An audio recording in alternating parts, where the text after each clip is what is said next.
I'm so happy to see you all. My name is Alberta Kaminsky.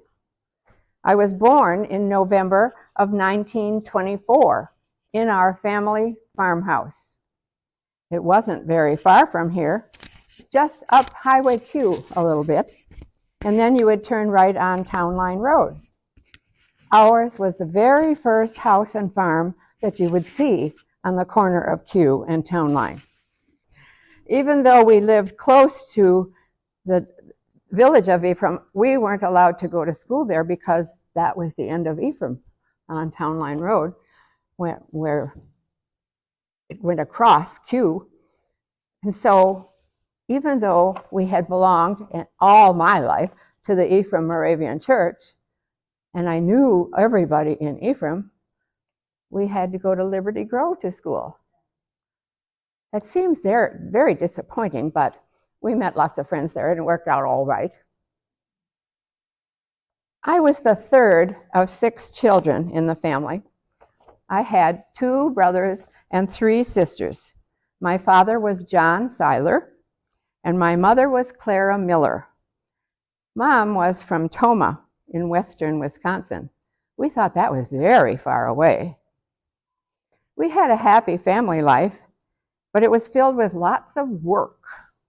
Anybody here ever been to a farm or lived on one or worked on one? We did a lot of work. Every child had specific tasks. We didn't know any different, so we didn't think about it, and we could see how much work had to be done every day. We all learned a variety of farm chores. I'll bet you didn't know that picking stones was a farm chore. If you live in Door County, you would know that. When we first started the farm, my father told me this, he had to do all of the turning over of the soil and then go through the whole thing again by hand, picking up all the stones. And then he thought he was done. No, the next year, they all seem to have come back. Evidently, there's movement in the earth. And then when you go through with the plow, there's just as many stones this year as there was last year. You ask any farmer up here, they'll know all about that. Chores included weeding and fertilizing all the crops, feeding the animals, and milking the cows twice a day. When the boys became teenagers, they were able to drive the tractor, but I didn't get to do that. I thought that wasn't fair. We had a big home garden, mostly food for the family and for some flowers, but our biggest farm crops were wheat, oats, rye, and barley, things for feeding the animals. And at various times, we had quite a few animals. We raised turkeys, chickens, ducks, sheep, pigs, cows, and horses. Of course, there were horses, because in the very early days, the horses had to pull the plow and the wagon. When my father was young, horses also provided transportation for the family when we went to church or other places. My mother was a good cook and a good baker, so she taught all of us girls how to cook and how to care for the house, while the boys were needed more in the fields. Father and mother worked very hard, but they never complained, so we tried not to either. When I was young, I also babysat for several children. One was my cousin's little girl. I took care of her in the summer of 1943. Her family had a summer resort, so they needed someone to keep track of and care for their little 2-year-old daughter. She was fairly easy to care for, but she had one bad little habit. She liked to bite. Oh, once she bit me on the leg. Did you know that a little child's bite can hurt just as much as anybody else's? It does. When she grew up, I told her about it. She, of course, didn't remember it, and she was mortified. My mother passed away far too early, so I became the family cook. I always enjoyed it, and I especially liked baking. And of all the baked goods that I produced, The thing I made most often was cookies. My family found out about that very quickly because they were always saying, "The cookie jar is empty again," so I'd have to make another batch. One by one, my sisters and brothers grew up and got married, but I just grew up. I had a boyfriend, but he passed away. So after a while, I was the only child, now grown up, still living on the farm along with my father. I always loved the farm and all its property. You could take a long walk and still be at home. Soon my siblings began to have children. And although I could have been called Aunt Alberta, instead I became Auntie Bertz. I loved my new title, and it was wonderful to have the little ones around, particularly on any holiday, especially Christmas. My siblings told me that later I became a second mom to all their children. I always loved decorating for any holiday, especially Christmas. I had a tree in every room of the house, and they were of many sizes, some small, some tall, and they had various color schemes. I started a tradition of having a special Christmas gift for each person in the family, not just each child. So I'd wrap them all up, and I put them all on the dining room table, and when I said the word, everybody could come and collect their present and open it. They opened all at once, all together, and they all had a good time with it, always wondering what they were going to get this year. I suppose Christmas decorating is what started me off, but I began to decorate for other holidays as well. It was fun to think up what things you could use for each holiday. Pretty soon, I was asked to decorate the Moravian Church. And then many weddings, and sometimes even funerals. Then friends and relatives began asking me for decorating ideas. The church members were all like relatives, not just friends. Once I was elected to the board of trustees, and I was the first woman to ever be on that board. Also, I taught Sunday school for many years. The church had a ladies' aid society, and I was part of that too. All of us women were divided into 3 groups, and they called them circles. I belonged to Sarah Circle. They all had names in the Bible for each circle. Each group met once a month, and they had a Bible study, but all the women helped to care for the church. There was no extra money to hire a maid, so we did what we had to do whenever we were needed. One day, someone snapped a picture of 4 of us on our hands and knees, scrubbing the floor over here in Fellowship Hall. Somehow or another, it got included in many people's scrapbooks, and everyone mentioned it, so I guess now I'm considered a scrub woman?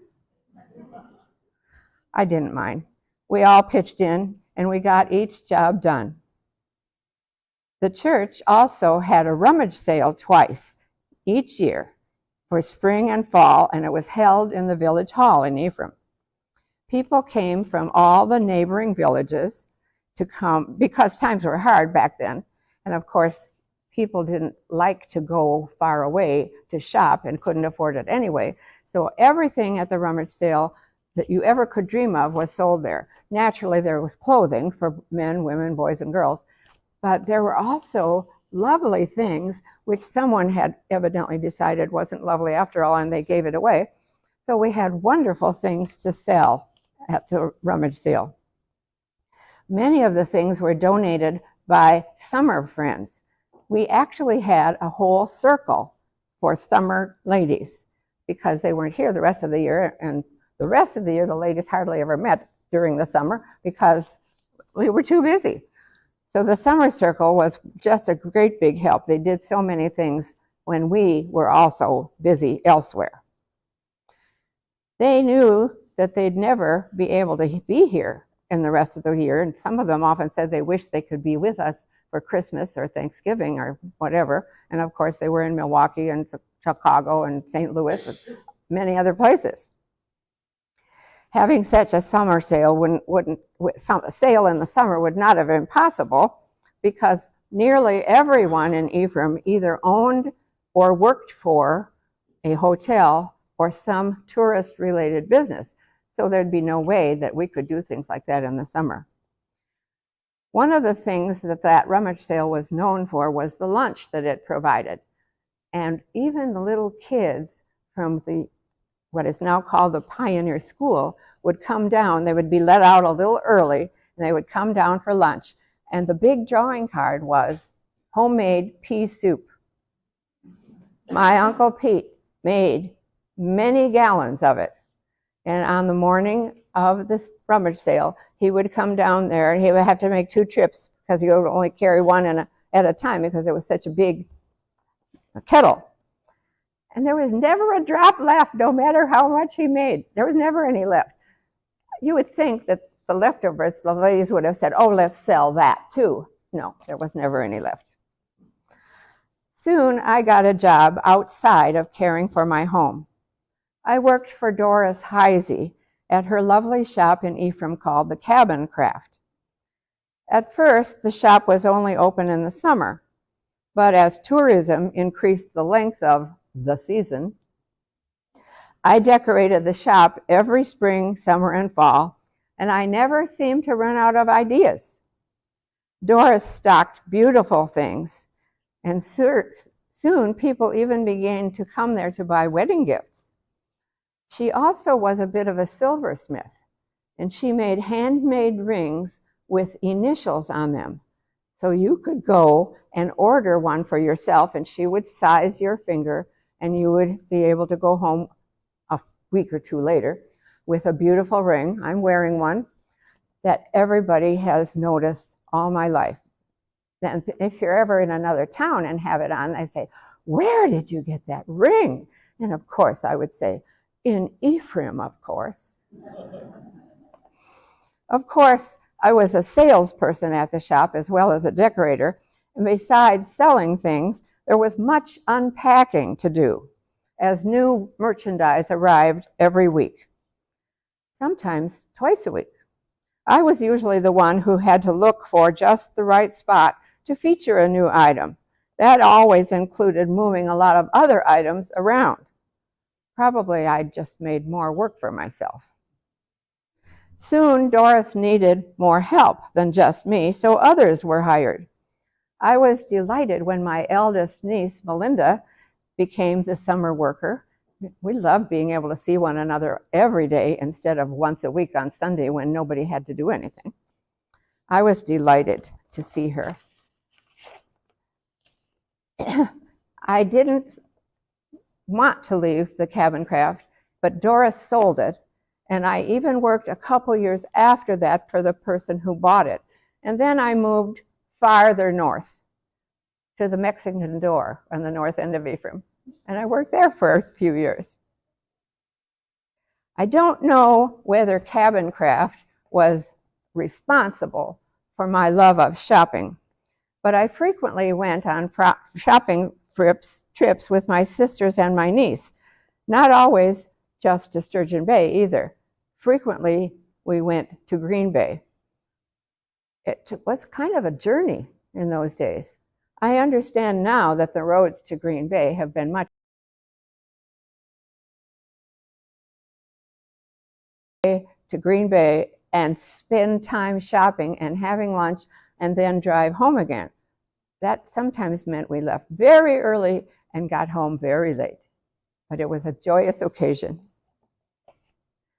One day, I met a very nice gentleman, and we had a good conversation. Soon there were more conversations, and then we'd spent more and more time together, and before I knew it, I had agreed to marry him. His name was Olaf Kaminsky. Olaf sounds like a Norwegian name, doesn't it? And Ephraim is full of Norwegians and Germans. Olaf certainly sounded like it might be a Norwegian name. However, his last name was Kaminsky, so I don't think so. A nicer person you never met. Of course, we were both older by the time we met, so I only had about 8 years of marriage with him before he passed away. But oh my, they were lovely years. Then I passed away somewhat later in the same year, in the same month that I was born. Isn't that odd? I was born in November and I passed away in November. But it was 1995 when I left this world. Although I was baptized, confirmed, and married by each of 3 different Ephraim Moravian ministers, I wasn't laid to rest in Ephraim Moravian Cemetery. Ole and I are both buried in the Little Sister Cemetery. That was his choice, but I have many relatives here that are buried in our cemetery. Many aunts, many uncles, and many cousins. Big families are a lot of work, but they are also a lot of fun. Thank you so much for coming to visit me today. I enjoyed talking with you.